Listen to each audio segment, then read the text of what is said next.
Ranade, Gandhi and Jinnah.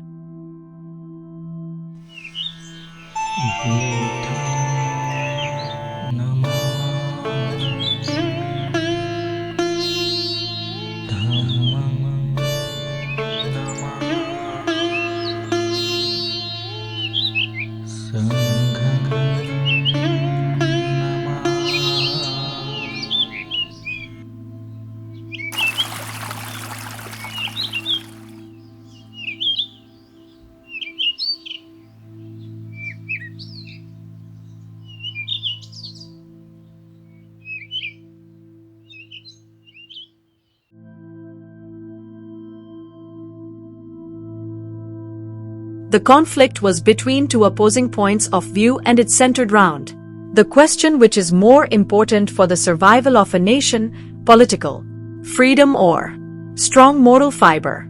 Ranade took the view that moral stamina was more important than political freedom.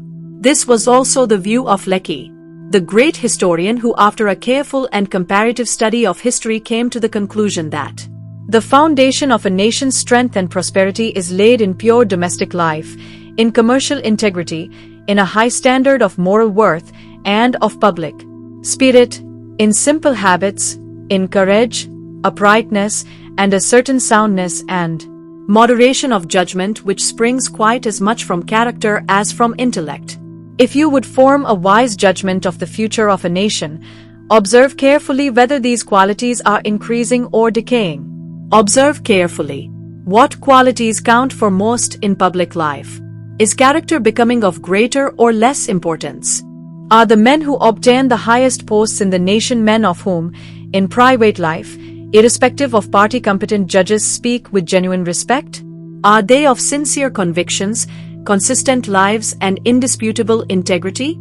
It is by observing this current that you can best cast the horoscope of a nation.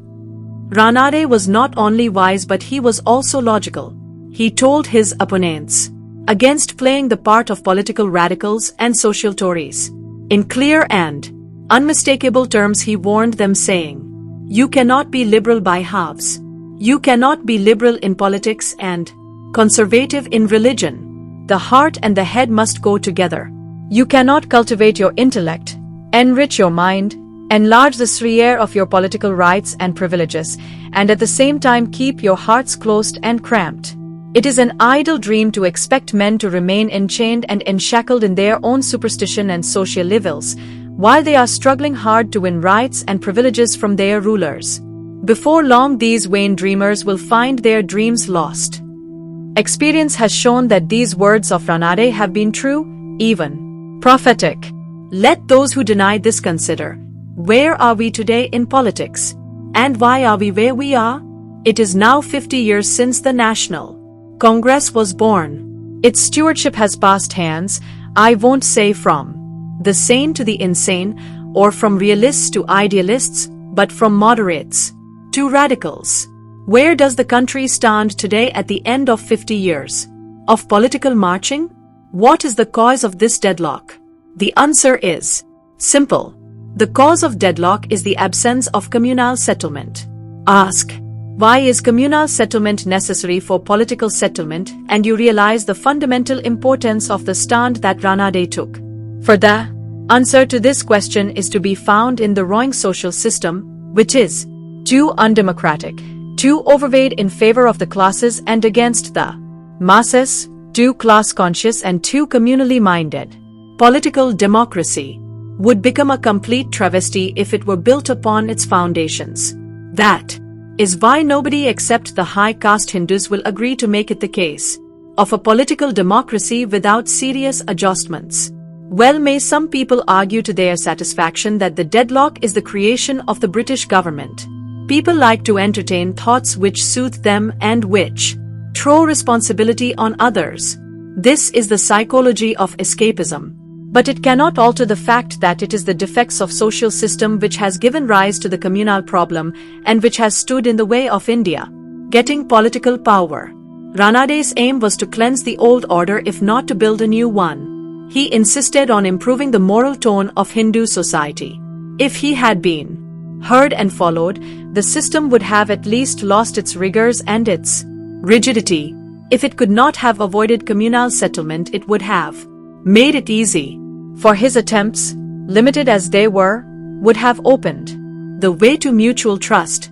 But the politicals had developed a passion for political power which had so completely blinded them that they refused to see virtue in anything else. Ranade has had his revenge. Is not the grant of political safeguard a penalty for denying the necessity of social reform? How much did Ranade achieve in the field in which he played so dominant a part? In a certain sense, the question is not very important. Achievement is never the true measure of greatness. Alas, as Carlyle said, we know very well that ideals can never be completely embodied in practice. Ideals must ever lie a very great way off, and we will right thankfully content ourselves with any not intolerable approximation thereto. Let no man, as Schiller says, too querulously, measure by a scale of perfection the meager product of reality. In this poor world of ours, we will esteem him no wise man, we will esteem him a sickly, discontented, foolish man. And yet Ranade's record of achievement was not altogether bare.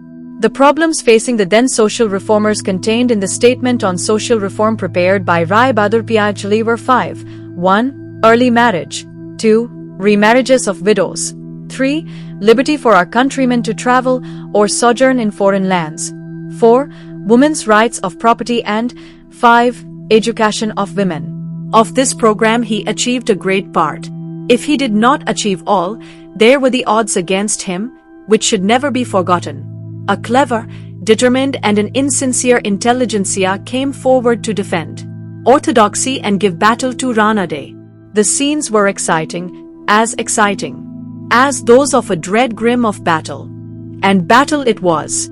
One cannot recall the spirit of the time when this controversy over social reform was raging in this country. It is not possible for decency to enter into the abuses that were hurled, the calumnies that were uttered, the strategies that were employed by the orthodox section against the social reformers.